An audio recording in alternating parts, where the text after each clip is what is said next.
wabarakatuh. Apa kabar anak-anak bunda semuanya? Semoga anak-anak bunda selalu diberi kesehatan. Yuk kita tepuk semangat dulu. Tepuk semangat. Hu, ha, ha, Allahu Akbar. Belum memulai pembelajaran pada hari ini, mari kita awali dengan membaca basmalah.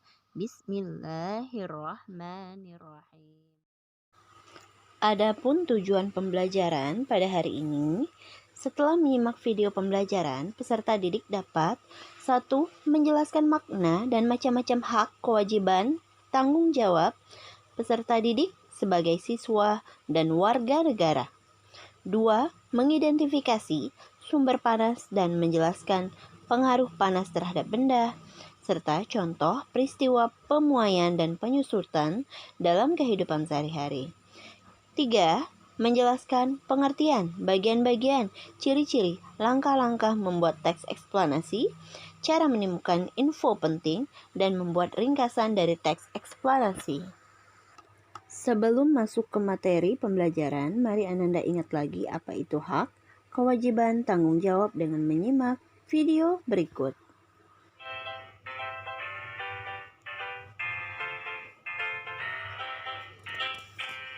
Hak adalah sesuatu yang kita peroleh.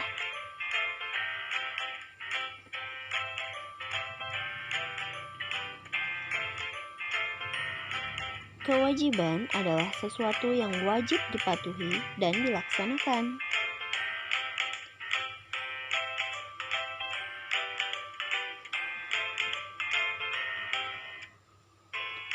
Sedangkan tanggung jawab adalah sikap menyadari dan siap melaksanakan tugas dan kewajiban yang dimiliki. Sudahkah kamu melaksanakan hak, kewajiban, dan tanggung jawab dalam kehidupan sehari-hari? Silakan Ananda buka bukunya halaman 19 dan 20. Hak sebagai siswa. Yang pertama, siswa berhak mengikuti pelajaran dan mendapatkan pengajaran selama tidak melakukan kesalahan. 2. Berhak membaca dan meminjam buku yang ada di perpustakaan. 3. Berhak menggunakan semua fasilitas yang ada di sekolah dengan ketentuan yang berlaku. Dan masih banyak lainnya. Bisa dilihat di halaman 20 ya. Hak sebagai warga negara. 1. Berhak mendapat perlindungan hukum. 2. Berhak mendapatkan pekerjaan dan penghidupan yang layak. 3. Berhak mendapatkan kedudukan yang sama di mata hukum dan dalam pemerintahan, dan lain-lain. Di halaman 20 untuk lebih lengkapnya ya nak. Adapun kewajiban siswa di sekolah. 1. Mengikuti seluruh kegiatan sekolah sesuai dengan ketentuan yang berlaku. 2. Meninggalkan lingkungan sekolah segera setelah kegiatan yang diikuti berakhir. Yang ketiga, mewujudkan dan memelihara ketertiban dan keamanan di sekolah. Dan masih ada banyak lagi nak ya. Coba anak-anak bunda cek halaman 25. Selanjutnya silakan Ananda buka buku halaman 26. Ada kewajiban kita sebagai warga negara. 1. Wajib menaati hukum dan pemerintah. 2. Wajib ikut serta dalam upaya pembelaan negara. 3. Wajib menghormati hak asasi orang lain. 4. Wajib tunduk kepada pembatasan yang ditetapkan dengan undang-undang. 5. Wajib ikut serta dalam usaha pertahanan dan keamanan negara. Pada halaman 37 ada tanggung jawab seorang siswa dan tanggung jawab sebagai warga negara. Sebagai siswa, tanggung jawabnya adalah pertama, pahami tugas dan kewajiban di sekolah. 2. Disiplin dalam melaksanakan tugas dan kewajiban di sekolah. 3. Tidak mengulur waktu dalam melaksanakan tugas dan kewajiban. 4. Tidak mencari alasan untuk tidak melaksanakan tugas dan kewajiban. 5. Menghormati orang lain. 6. Mendahulukan kepentingan bersama di atas kepentingan diri sendiri. Selanjutnya, tanggung jawab sebagai warga negara meliputi tanggung jawab diri sendiri, tanggung jawab sosial, tanggung jawab nasional, tanggung jawab kemanusiaan, dan tanggung jawab terhadap Tuhan Yang Maha Esa. Selanjutnya, pada materi muatan pelajaran IPA, yaitu mengidentifikasi sumber panas di lingkungan sekitar. Silakan Ananda buka bukunya halaman 5-6. Untuk mengidentifikasi sumber panas di lingkungan sekitar, silakan Ananda kerjakan tabel halaman 6. Coba Ananda perhatikan perubahan wujud apa yang terjadi pada es krim. Ya, benar. Es krim mengalami perubahan wujud mencair, yaitu perubahan wujud padat menjadi cair. Perubahan wujud mencair disebabkan adanya perpindahan energi panas dari lingkungan ke es krim. Energi panas disebut juga dengan kalor. Kalor atau energi panas mempengaruhi dua hal, antara lain kenaikan suhu dan perubahan wujud benda.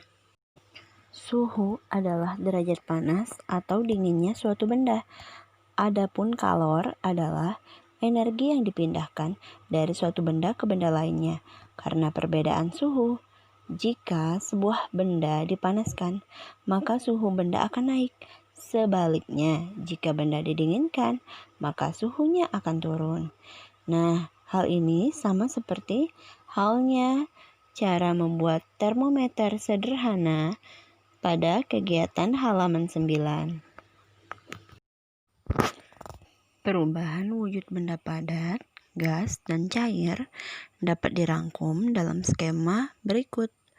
Sebagai contoh, pada peristiwa es yang mencair, terjadi perubahan wujud dari benda padat ke benda cair. Dalam peristiwa tersebut, kenaikan suhu lingkungan mempengaruhi perubahan wujud benda. Misalnya, es yang semula berada dalam freezer, suhunya 0 derajat, akan tetap berwujud es dan berubah wujud menjadi benda cair ketika es dipindahkan ke suhu ruang, yaitu 37 derajat Celcius.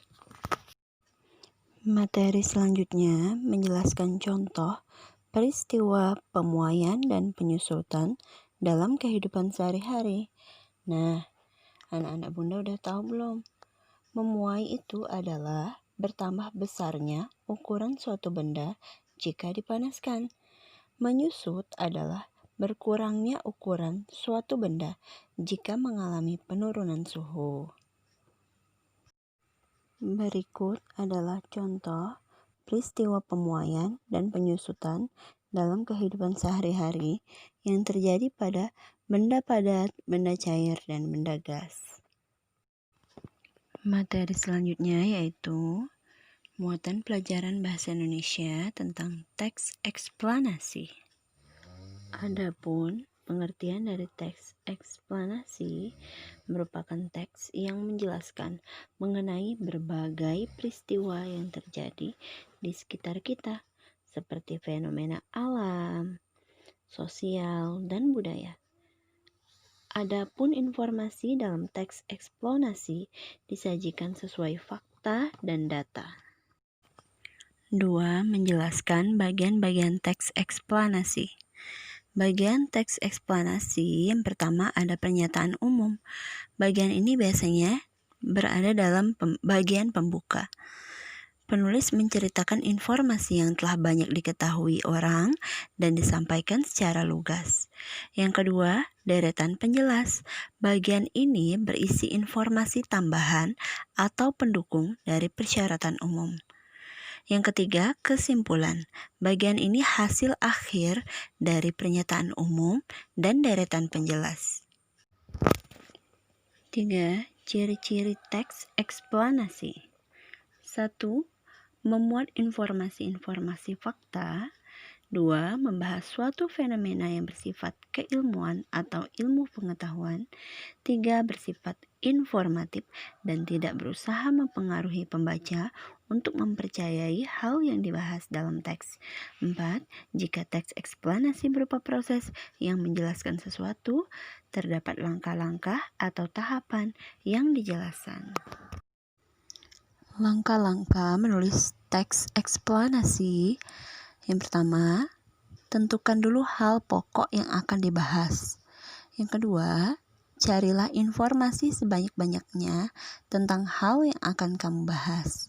Yang ketiga, Buatlah pernyataan umum tentang hal yang kamu bahas, lalu kembangkan menjadi paragraf. Yang keempat, berikan informasi tambahan atau deretan penjelas tentang pernyataan umum yang sudah kamu sampaikan di paragraf sebelumnya. Kembangkan deretan penjelas menjadi beberapa paragraf.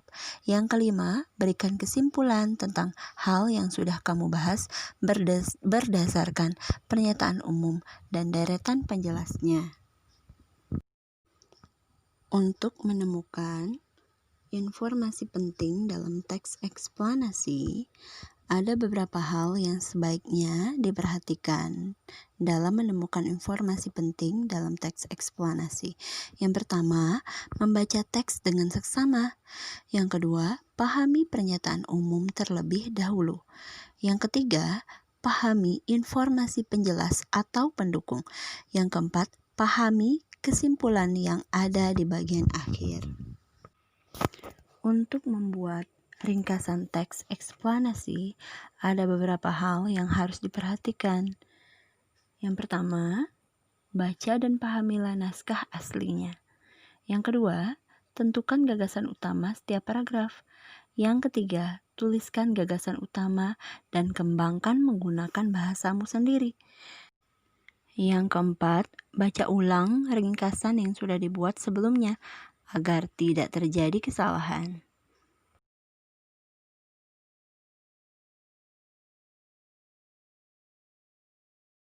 Syukron, terima kasih telah menyimak video pembelajaran dari Bunda. Semoga bermanfaat ya nak. Tetap semangat belajarnya anak-anak Bunda semua. Oke anak-anak Bunda yang solih-solihah, mari kita akhiri pembelajaran hari ini dengan membaca hamdalah. Alhamdulillahirrabbilalamin. Bunda tutup dengan wassalamualaikum warahmatullahi wabarakatuh.